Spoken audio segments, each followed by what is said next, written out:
In this video, we get the transmission back in, we fix our reverse issue and our intercooler pipe, and we make some turbo flutter noises.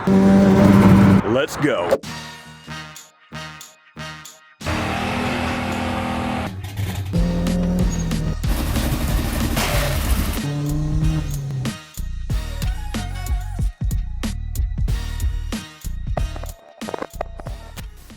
Welcome back to the channel. If you're new, I'm Matt. Let's go ahead and get this transmission in. I've got a little bit of a head start because our goal is to get everything back together this weekend, get back to ripping. We've got the flywheel in, torque to spec. I've tightened up some of these hose clamps to the coolant and turbo feed. It was weeping just a little bit. Snug those up. I think that should take care of our issue. We are gonna have to reroute this. I kind of test fitted a 90-degree here, and we'll take our charge pipe from the intercooler and just kind of come up where this hose is. I'm gonna have to bend this a little bit out of the way. We'll get some more coolant hose and we'll just kind of point it down and underneath it, so that way it's not touching the charge pipe that comes up. Shouldn't be too big of an issue, but what I'm really dreading is muscling that back in because it's pretty heavy and it's just me.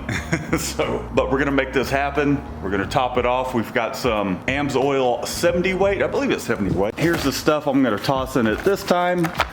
Heard this works pretty damn well, so it's 75/90 gear lube, so we'll see how that works out with it, because these things are notorious for the synchros just wanting to grind in the second gear. We'll see if that helps. I really haven't had a whole lot of issues with that, at least not yet, because I haven't done any full send passes on it, so I'll have to report back on that. But let's get this thing in. It's gonna be a pain in the ass. Part of me wants to remove this whole damn suspension right here just to get this thing in.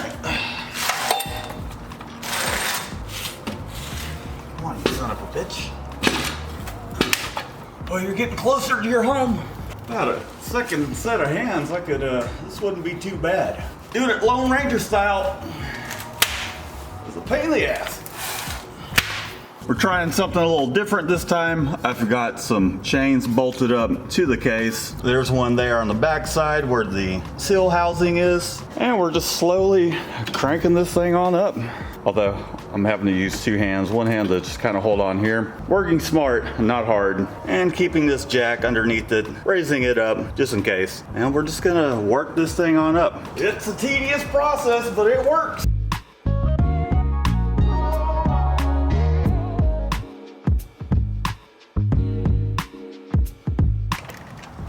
Shit, we're almost home. Got about another inch or so to go, but I need to put this shift bracket on. Well, we got the trans all wrestled in. Took me about 2.5 hours solo. Now we need to wrestle our subframe back in. We'll put our exhaust on. I've got a little bit of a fix for the downstream O2 sensor. And then we've got all of our little connections up top, and then we'll start addressing some of these other things like the coolant and the charge pipe and all that fun stuff.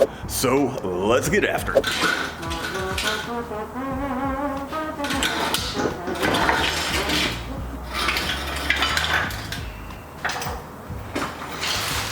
We got the subframe all in. I just have one more CV axle to stab in. I went to AutoZone to go get a new CV axle. Return. Let's see if we can break this one. Not gonna try and break it on purpose, but we'll see how it holds up.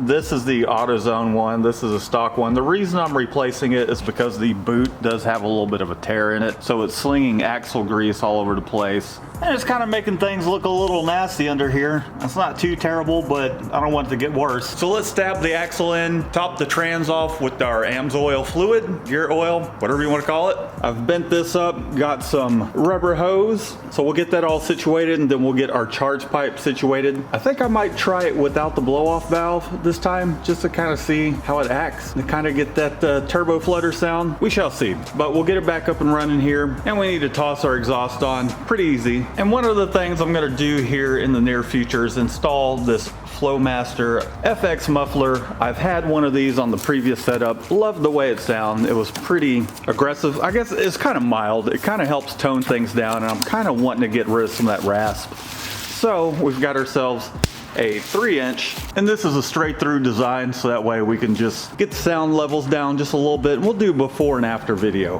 but we'll do that later. Take our big old socket for our new lock nut. There we go. She's all installed. All right, let's top her off with some of the AMS oil. We're gonna do 2.5 quarts. It's an overfill.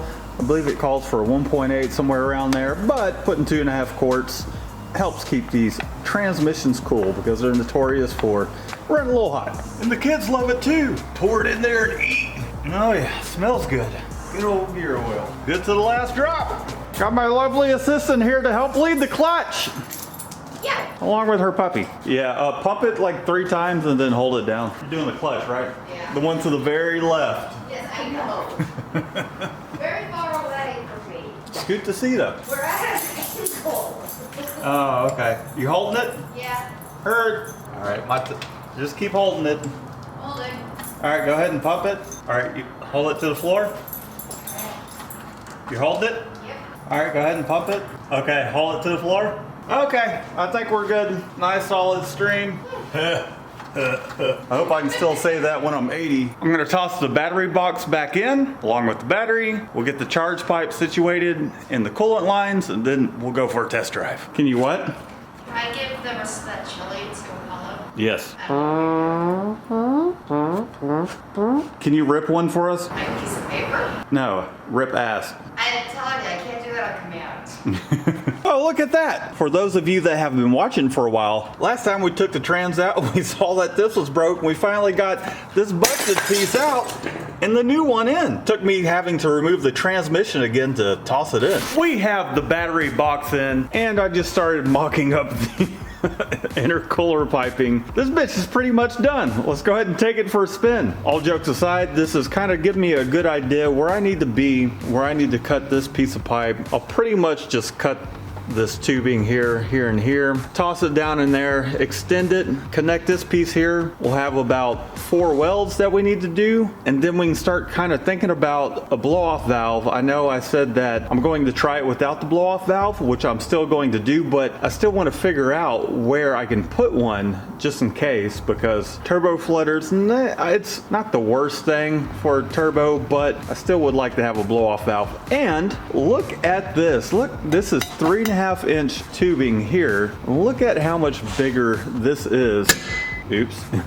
Compared to what we got. This will be pretty simple. We'll just cut it here, and we'll cut this piece here because it's 3.5 to right there. We'll cut that. I do have an air intake temperature sensor, which we'll dive into that here shortly, that I'm going to toss onto this as well. So I have to figure out where that's going to go. But I've been working on this thing sun up to sundown. It is about 12 o'clock. I'm exhausted, and I don't do my best work when I'm exhausted. So let's pick this up in the morning. I'll see you guys tomorrow. It is the next morning. It's a beautiful day out. It's cold, but let's get into the shop and get the car back on the road. We got our old reliable workbench out here. Let's see if we can not lose any fingers.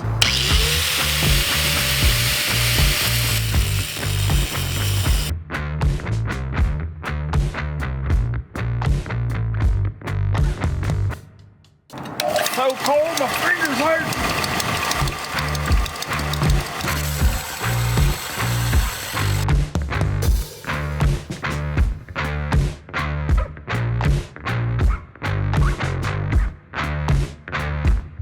Okay, we're looking pretty good. Clearing nicely over here.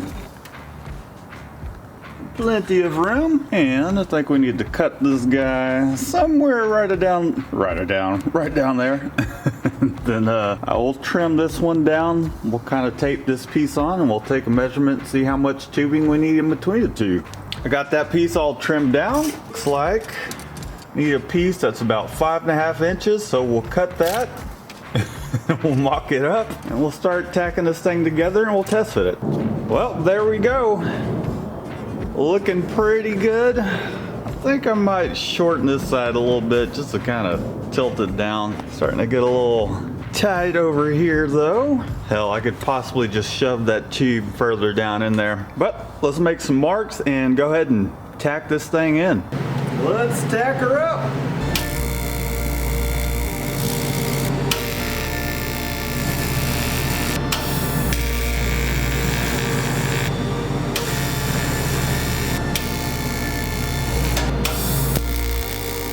there we go. It is all tacked up, it's mocked up, and I don't have this shoved completely down in there just yet because it is a little bit of a pain in the butt once it's in there to get out. However, I'm happy with this. Let's go ahead and completely weld this up.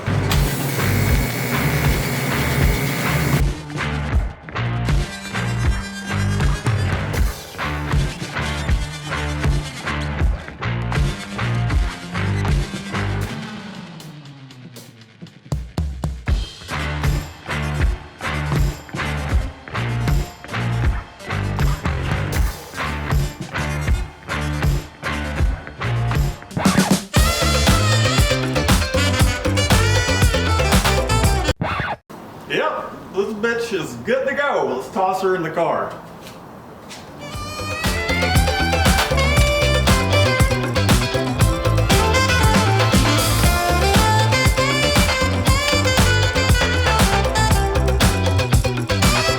For the downstream O2 sensor, I'm going to put this extender on it. Hopefully that will take care of it seeing such a high flow, which is why it will throw up a code. So we'll toss this on and toss it back in the exhaust. We got the coolant line all routed. It was a lot less pain in the ass than I thought it would be. Really all I had to do is extend this section, bend this just a little bit, and it's completely out of the way. Well, the oil's looking pretty good. Nothing crazy going on. No chunks or anything like that. The oil filter didn't look too terrible. I can see some slight shards in there, so the oil filter is doing its job, and we should be a-okay. Now I'm going to toss the exhaust back on. I'm gonna fix those license plate light bulbs, toss those in. It's kind of boring, but I'm also gonna change out the steering wheel. I got a real inexpensive steering wheel. She's just kind of been hanging out there because my current steering wheel is just falling apart. So I'm gonna toss that in as well. I mean, just look at that thing. I hate even touching it. She is on the ground, a day and a half worth of hard work. She is ready to fire up. Let's go for a ride.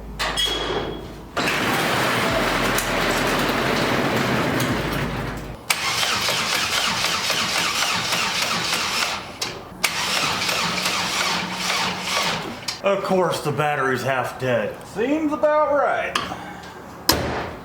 Okay, take two.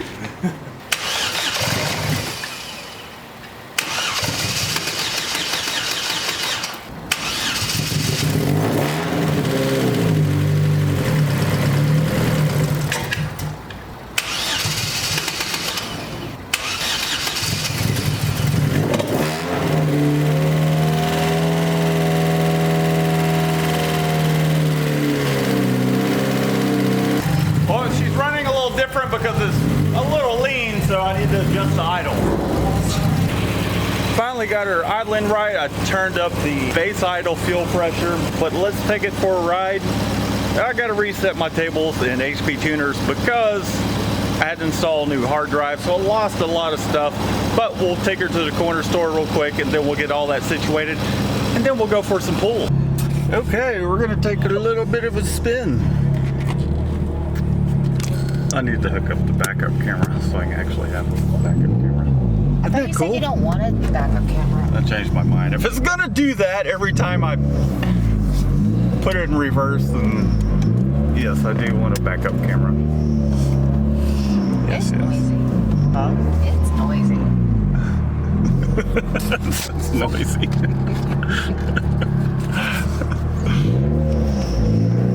Okay, well, all I've got is Apollo. Back up. Let's see if we can get some turbo flitter noises going.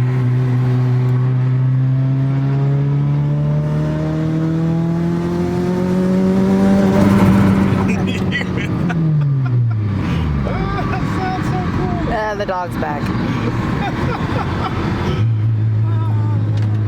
Move it, you're in the shot. We'll wait until these cars are gone. We're gonna do ourselves a little second gear pull here. Oops.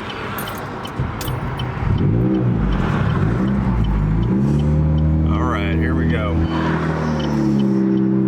Buckle your seat belts there. Apollo, I can't even see out the window. All right, here we go. You ready?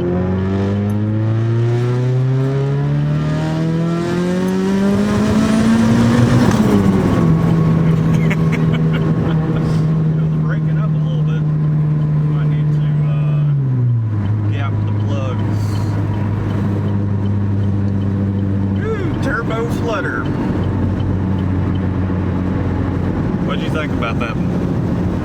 I like going fast.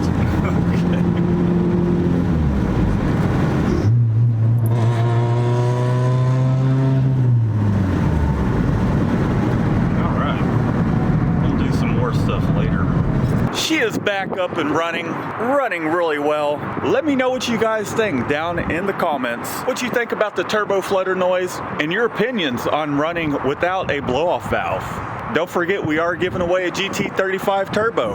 Go over to this video here, leave a comment, GT35. You must be in the contiguous 48 states, not a friend or family, and the giveaway ends April 4th. And until next time, peace out, will you peace out?